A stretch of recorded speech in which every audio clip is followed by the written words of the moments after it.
Hello friends, welcome to మన భోజనశాల. ఈరోజు మన ఛానల్లో మెత్తటి స్పాంజ్ దోశల్ని ఏ విధంగా ప్రిపేర్ చేయాలో చూసేద్దాం. మరి రెసిపీలోకి వెళ్ళే ముందు ఒక చిన్న రిక్వెస్ట్ అండి. రెసిపీ నచ్చినట్లయితే లైక్ చేసి మన ఛానల్ని ప్లీజ్ సబ్స్క్రైబ్ చేసుకోండి.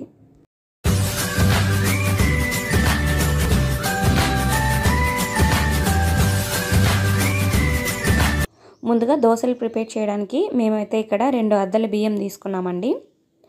ఇవి సోనా మసూరి రైస్ కాదండి, రేషన్ షాప్లో వేస్తారు కదా ఆ బియ్యం అన్నమాట, స్టోర్ బియ్యము.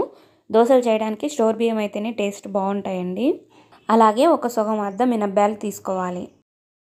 ఇక 1 టేబుల్ స్పూన్ మెంతులు, ఒక గుప్పెడు శనగబ్యాలు తీసుకొని మంచిగా వాష్ చేసి 2-3 సార్లు మంచిగా వాష్ చేయండి.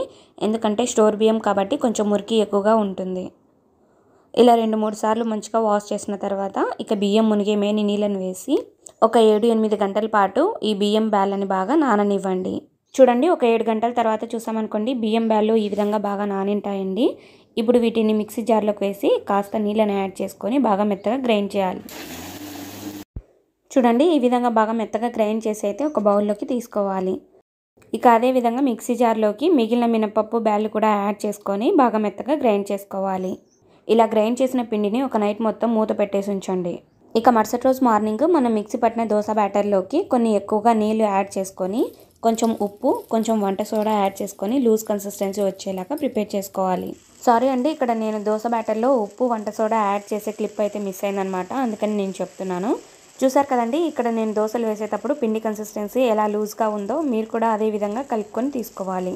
ఇలా దోశను వేసుకున్న తర్వాత దోశ పైన కొద్దిగా పచ్చిదనం వెళ్ళిపోయిన తర్వాత అటు సైడ్ కూడా తిప్పేసుకొని కాలనివ్వాలి.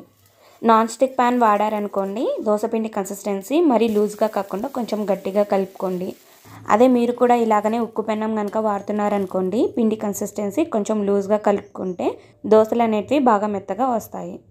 ఇక్కడ నేను 2వ దోశను వేసానండి. అదేవిధంగా ప్యాన్కి కొంచెం ఆయిల్ని అప్లై చేసి దోశ బ్యాటర్ని యాడ్ చేసుకొని పైన కొంచెం పచ్చిదనం వెళ్ళిపోయిన తర్వాత మనకు కావాలి అనిపిస్తే ఆయిల్ని యాడ్ చేసుకోవచ్చు, లేకున్నా కూడా దోశలు బాగానే లేస్తాయండి.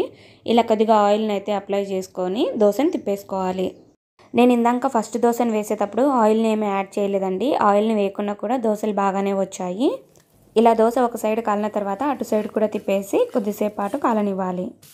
ఈ విధంగా 2 వైపులా దోశ మంచిగా కాలిన తర్వాత హాట్ బాక్స్లోకి తీసేసుకుంటే ఎంతో రుచిగా ఉండే స్పాంజ్ లాంటి మెత్తటి దోశలు అయితే రెడీ అయిపోతాయి. అంతేనండి, మరి దోశలు క్రిస్పీగా రావాలన్నా మెత్తగా రావాలన్నా దోశ బ్యాటర్ని కలుపుకునే విధానంలో ఉంటుందన్నమాట. మనకు క్రిస్పీగా కావాలి అనుకుంటే దోశ బ్యాటర్ కొంచెం గట్టిగా కలుపుకోవాలి.